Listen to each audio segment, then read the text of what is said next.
Hey everybody, Brantos here. So I want to talk to you about my Kriss Vector Gen 2 in 9mm and what you shouldn't do to it if you want it to run. So I bought this Kriss Vector used from my local gun shop. I saw it on the wall. I played a lot of video games in my day and still do sometimes, and I always wanted to shoot one of these. They're very cool looking.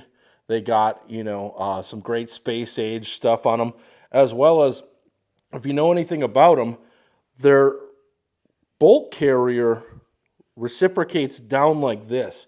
So the recoil impulse on these is really, really pleasant. And I can confirm that's the case. This thing shoots noticeably softer than other 9mm like carbine style guns that I've shot in the past, things like that. So let's talk about my experience with it. So when I first got this, it seemed like it was performing all right. I got through a mag, but then I started having issues. It was hanging up at least twice each Glock stick that I ran through it. So that's a 31 round mag, for those of you not familiar with that. So it was hanging up at least once or twice every magazine that I was shooting with this, and I was having issues. So I went to the internet. I said, what am I doing wrong? What do I need to do here? What are other people doing? And part of it was, you need to use heavier loads in this gun. So I was like, okay, probably a lot of people put cans on it. Maybe they're shooting 147s. So I got 147 grain bullets. I'll show you here. Didn't solve the issue. So what you can see there is these bullets were getting hung up on the feed ramp, and it was actually pushing them in. So I was stuck. I went through one mag of 147 grain FMJs, and it pushed in 4 of them. Got hung up on 4 of them. So I wasn't having any luck there on 147 grains. So next, I tried 115 grains. I went the other way. Maybe people on the internet were wrong. I've been wrong. I'm on the internet. It happens. So I went the other way with 115 grains again instead of my basic 124s. And the 115 grains got hung up as well. It wasn't cycling the way that it should. Brass was barely kicking out. And it was just a nightmare to deal with. I was getting nervous. I thought, did I get a lemon? Was this a useless Kriss Vector? I've seen Sage Dynamics review. I've seen other reviews where they were having issues and things were getting hung up, and it just wasn't performing the way that you'd expect it to, especially with, you've seen Garand Thumb or some of the others. They had the full auto experience. The gun was, slaying it as far as full auto. So what did I do differently to fix this gun? Because the last time out, it shot flawlessly. It was perfect. And I'm going to show you. The previous owner had this mounted on the end of the barrel. It's a giant brake. I'm not sure exactly what the brand is, but they had a giant muzzle brake on the end of a gun. This is a 9mm carbine. It shouldn't have a giant muzzle brake on it. So my last idea, before I was just going to write this gun off and sell it, was, let's take that muzzle brake off and see what happens. And that's when it started working flawlessly. So I ran it fast, I ran it slow. I put another 150 rounds through this thing, and it ate it all without issues. I even shot the 147 grain through it again. None of it hung up, none of it got pushed in. No issues. So what's going on? When you put that compensator on there, you're mitigating some of the recoil.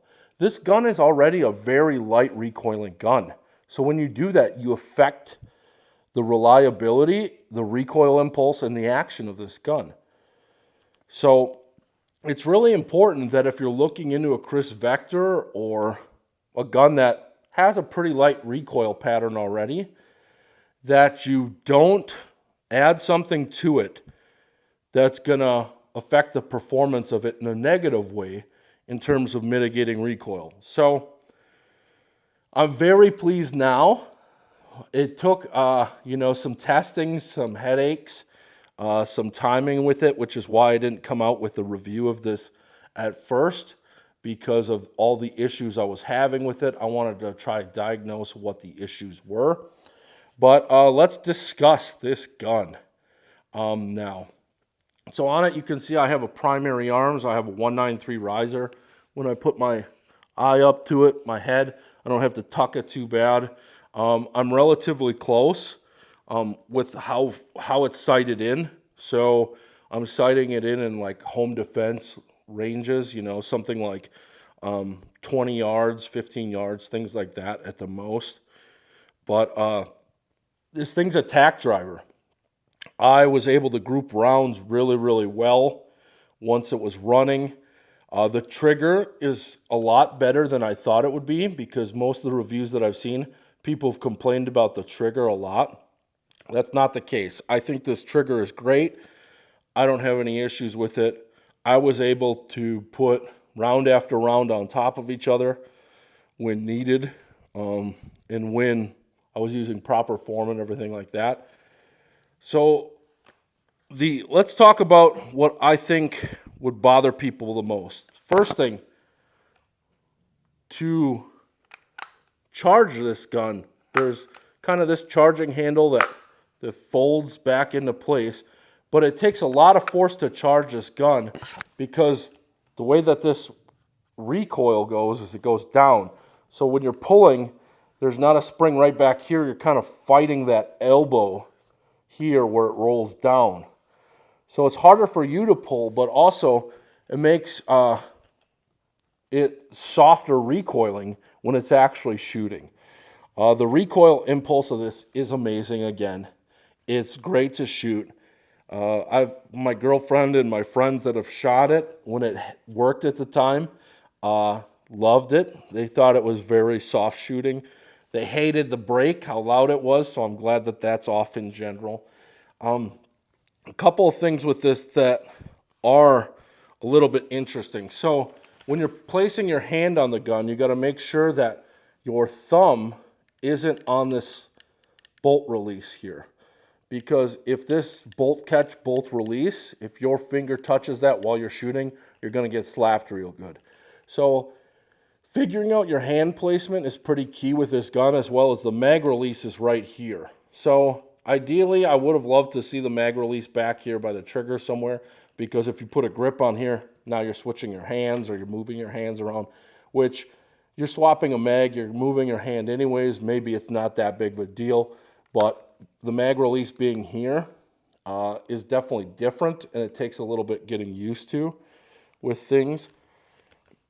The other thing is, I would say, like the mounting system for some of the pick is, on my version, this is all Picatinny, and then you get Picatinny slots that you can put on the sides. I would have liked to have seen the bottom one removable as well, potentially, or some type of, you know, other system or a cover. Maybe I could just buy a cover. It's not that big of a deal. But yeah, overall the gun has been living up to my expectations now that it runs well with what I'd expect. Very happy with things. I got a pretty good deal. I picked this up for around $1,600 at my local gun shop, which in the grand scheme of things, for a non-blowback 9mm PCC style gun, that's not a huge price tag to deal with, especially with the technology that you're getting in this. Takedown with this is really easy. It's just a set of 4 pins that are interchangeable. You can push them in whichever direction you want, or take them out as needed. But it's just 4 pins that hold everything kind of together in this and keep it running. It does have on this a folding kind of buffer style system on there, and I did notice that was loose.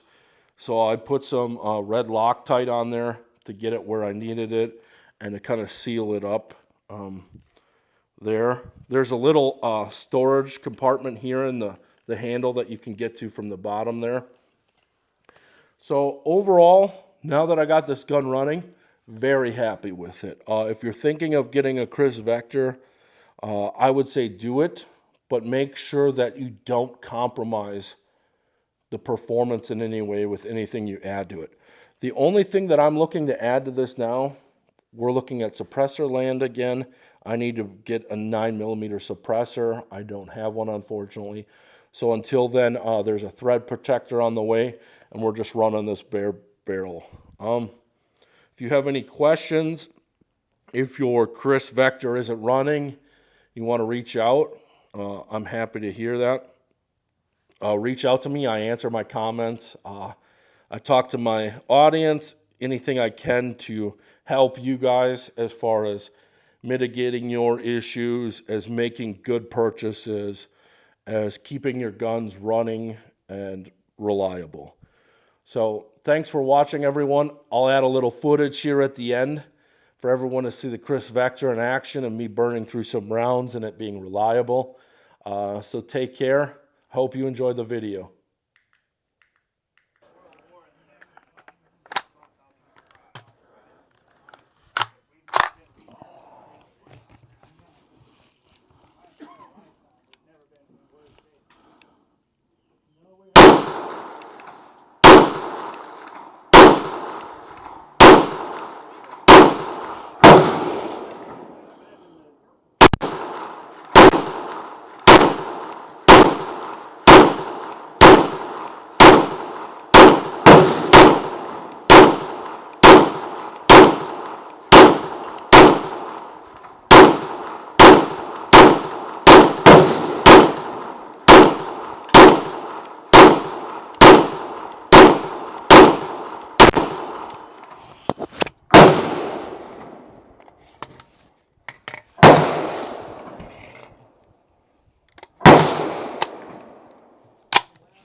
Good trade, Dan.